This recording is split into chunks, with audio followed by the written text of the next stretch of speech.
الحمد لله رب العالمين والصلاة والسلام على سيد الأنبياء والمرسلين محمد وعلى آله وصحبه أجمعين ومن تبعهم بإحسان إلى يوم الدين. أما بعد. مشفق اور ربی اساتذہ کرام، عزیز ساتھیوں، مہمانان کرام، آج کے اس یوم جمہوریہ کے موقع پر میں اس موضوع کے تحت خطبہ کرنا چاہتا ہوں. میرا موضوع بیان ہے جشن یوم جمہوریہ اور ہندوستان کا مسلمان. آج 26 جنوری کی پرمسرت مناسبت ہے. ہمارا ملک ہندوستان 26 جنوری 1950 کو جمہوری ملک بن کر مستقبل میں تعمیر و ترقی کی راہ پر گامزن ہوا. ہم جمہوری دستور کے امین قرار دیے گئے. آج ہم سیکولر ملک کے باشندے ہیں. اس سے پہلے انگریز ملک پر قابض تھے. وہ ملک پر کسی ڈکٹیٹر کی طرح مسلط تھے. ظلم و ستم کی سیاہ رات پر 2 صدیاں گزر گئی تھی. مغلیہ سلطنت کا چراغ ٹمٹما رہا تھا. ایسٹ انڈیا کمپنی کسی آسیب کی طرح پورے ملک پر مسلط تھی. غلامی کی گھٹن ناقابل برداشت تھی. ملک کی حریت پسند جیالم نے سر پر کفن باندھ لی.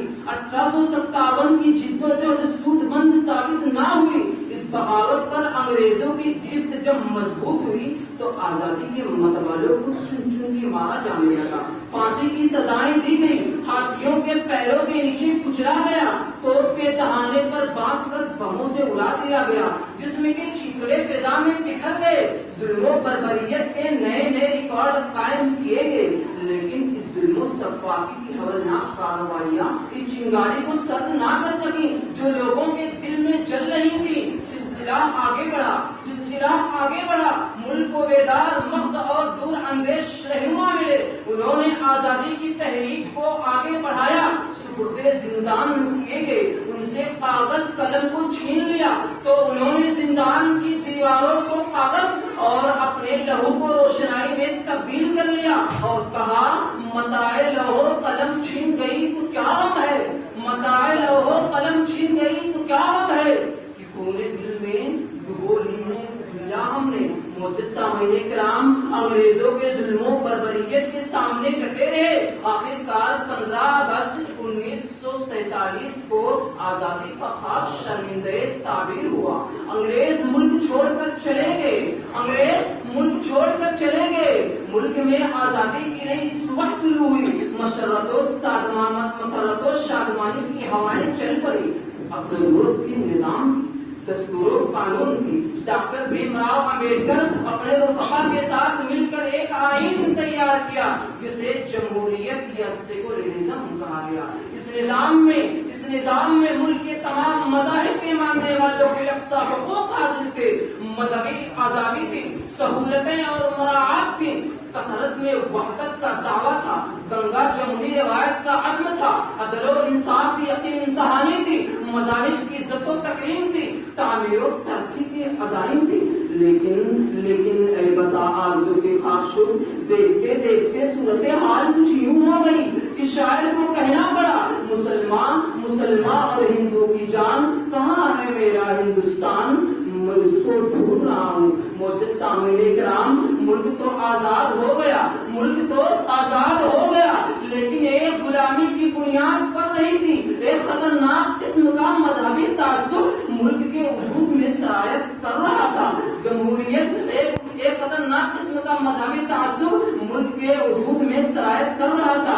ایک زہر خند نظریہ ملک کے سرا پہ تھوپا جا رہا تھا. ایک مہلک تنگ نظری ایوان اقتدار کو اپنے لپیٹ میں لے رہی تھی. مسلم کش فسادات کا ایک نہ ختم ہونے والا سلسلہ شروع ہوا. خون بہتا رہا. 15 اگست کا پروگرام منایا جاتا رہا. قسمتیں لٹتی رہی. جشن یوم جمہوریہ منایا جاتا رہا. املاک تباہ ہوتے رہے. جمہوریہ کی قصیدہ پانی ہوتی رہی. سچ کہا ہے شاعر نے، نجات پائی نمازی کی تلخیوں سے کبھی. خوشی کا دور بھی آیا تو مسکرا نہ سکے. معزز سامعین کرام، ایک قوم کو ہر گام پر تبانے پسپا کرنے کی کوشش کی گئی. زیر زمین نفرت کا ایک سیلاب جمہوری قدر و بہائے لے جا رہا ہے. جمہوریت کی روح تار تار کی گئی، بار بار حقوق سلب کیے گئے۔ سچ تو یہ ہے کہ جمہوریت اب زندگی اور موت کے دوراہے پر کھڑی ہے۔ عدالتوں کا رویہ بھی شش و پنج میں مبتلا کر رہا ہے۔ سرکاری محکموں میں ایک خاص سوچ کی بالا دستی ہے۔ مقام افسوس ہے کہ مسلسل ایک قوم مایوسی کے اندھیرے میں دھستی جا رہی ہے۔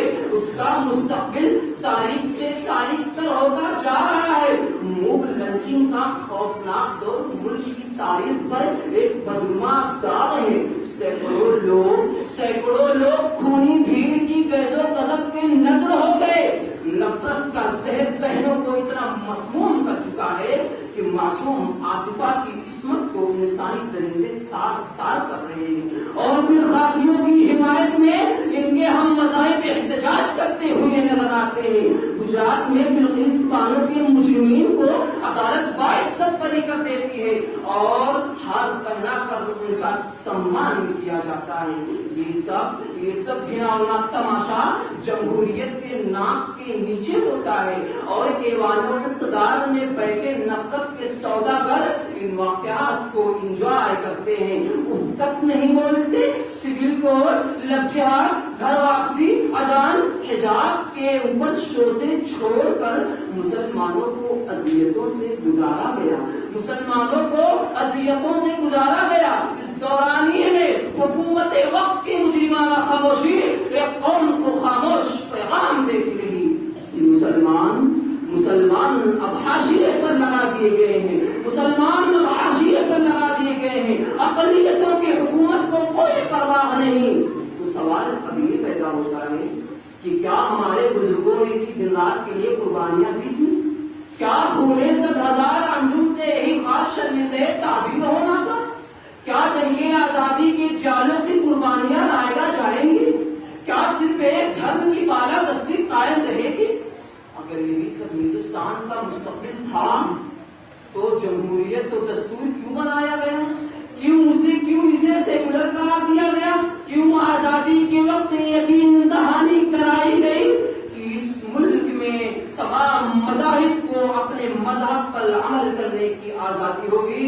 کسی قوم کے ساتھ مذہب کی بنیاد پر امتیاز نہیں برتا جائے گا، اور واقعی اب جمہوری قدریں بحال نہیں ہوں گی۔ جمہوری قدریں کون سی گنگا جمنی تہذیب کی بحالی ہو رہی ہے؟ سچ تو یہ ہے سامعین کہ زعفرانی ٹولہ جمہوریت کے ملبے پر ایک خفیہ ایجنڈے کی بالا دستی کے لیے جدوجہد کر رہا ہے۔ ملک اس بات کو جتنا جلدی سمجھ جائے بہتر رہے گا۔ ان اشعار کے ساتھ میں رخصت ہونا چاہتا ہوں۔ زندگی ہاتھ سے دنیا کے نکل جائے گی، ساری تعمیر تباہی میں بدل جائے گی۔ کوئی تو اپنی صبحوں کا بنایا پرچم نعرے امن ہواؤں کے جبھی بدلتے۔ وآخر دعوانا الحمدللہ رب العالمین، والسلام علیکم ورحمۃ اللہ وبرکاتہ۔